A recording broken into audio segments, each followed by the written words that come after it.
சகோதரர் பக்சிங் அவர்களின் ஊழியத்திலிருந்து விடாய்த்துணுக்கு ஏற்ற வார்த்தைகள். ஜூலை மாதம் 23ஆம் தேதி. நான் என்னை உயர்த்தாதபடிக்கு என் மாம்சத்திலே ஒரு முள் கொடுக்கப்பட்டிருக்கிறது.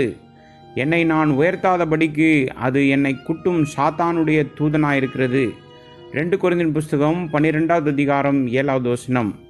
மனிதனுடைய அறிவுக்கு அப்பாற்பட்ட விதத்தில் ஒவ்வொருவருடைய வாழ்க்கையிலும் சில வேதனையான முள் இருக்கிறது. தேவன் ஏன் இந்த முல்லை நம்முடைய வாழ்வில் அனுமதிக்கிறார் என்று நாம் ஆச்சரியப்படுகின்றோம். நீங்கள் எந்த பிரசங்கத்துக்கும் போகலாம், எந்த கூட்டத்திலும் கலந்து கொள்ளலாம், அல்லது எந்த புத்தகத்தையும் கூட படிக்கலாம். இதே கேள்வியை நீங்கள் எதிர்கொள்ளலாம்.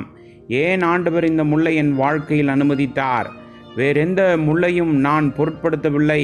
ஆனால் இந்த குறிப்பிட்ட முள் என்னால் தாங்க முடியாத மிக வேதனையான முள்ளாய் இருக்கிறது.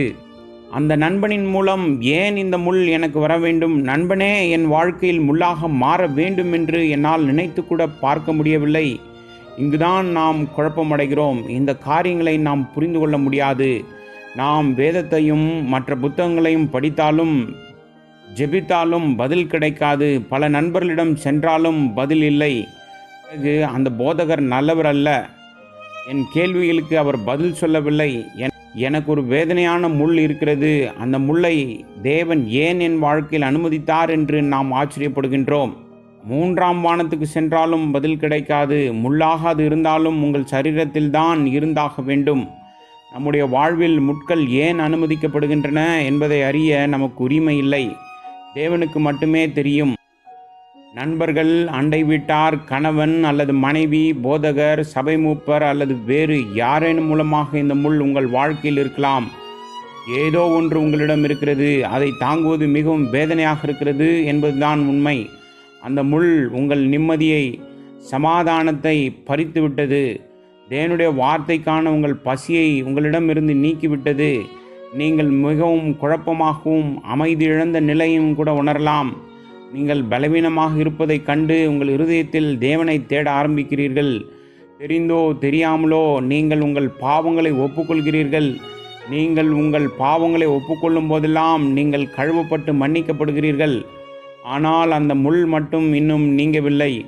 ஏனென்றால் தேவன் அவருடைய கிருபையை பற்றி நீங்கள் அறிய விரும்புகிறார். நாம் எந்த வழியிலும் கற்றுக்கொள்ள முடியாததை தேவன் தம்முடைய ஆழ்தத்துவ ரீதியில் அனுமதித்த முள்ளால் நாம் கற்றுக்கொள்கிறோம். நம்முடைய சிருஷ்டிகருக்கு மௌனமாக இருக்க எல்லா உரிமையும் உண்டு. இப்போதே பதில் சொல்லும்படி நாம் அவருக்கு கட்டளையிட முடியாது. நம்முடைய வாழ்வில் பல காரியங்களில் அவர் மௌனமாக இருப்பார். நம்முடைய கேள்விகளுக்கெல்லாம் பதில் சொல்ல மாட்டார். உங்கள் சில கேள்விகளுக்கு நீங்கள் மரிக்கும் வரை பதில் கிடைக்காமல் இருப்பதை நீங்கள் உணரலாம். நாம் அவரை நேருக்கு நேர் பார்க்கும்போதுதான் தேவன் பதில் சொல்வார். தேவன் சொல்கிறார், என் கிருபையை பற்றி உங்களுக்கு கற்பிப்பது எனது வழி. அது ஏராளமான கிருபையாகும். ரட்சிப்பை அனுபவிக்கும் பாக்கியம் நமக்கு கிருபையால் உண்டானது. கிருபையை பற்றி உங்களுக்கு எல்லாம் தெரியும் என்று நீங்கள் நினைக்கலாம். ஆனால் கிருபையை பற்றி தேவன் உங்களுக்கு இன்னும் அதிகம் கற்பிக்க வேண்டும்.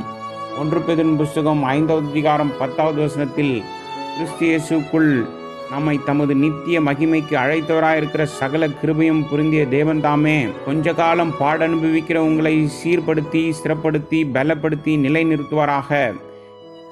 இங்கே பேதுரு அவரை கிருபையின் தேவன் என்று அழைக்கிறான். தேவன் தம்முடைய நித்திய மகிமைக்கு நம்மை அழைத்திருக்கிறார். நாம் அவருடைய மகிமையை காணவும், அந்த மகிமையின் பங்காளிகளாகவும், அவருடைய ராஜ்யத்தை அனுபவிக்கவும், அவருடன் வாழவும், அவருடன் ஆட்சி செய்யவும் தேவன் விரும்புகிறார். தேவன் நித்தியம் மற்றும் அவரது நித்திய ராஜ்யம், அவருடைய மகிமை ஆகிய இவைகளை பற்றி நமக்காக சிந்தித்து கொண்டிருக்கிறார். நம்முடைய பாடுகள் கொஞ்ச காலத்திற்கு தான். அது கண்ணீராக தோன்றினாலும் தேவனுடைய பார்வையில் அது சில நொடிகள் மட்டுமே. ஆகவே உங்கள் முல்லை பற்றி நீங்கள் கவலைப்பட வேண்டாம்.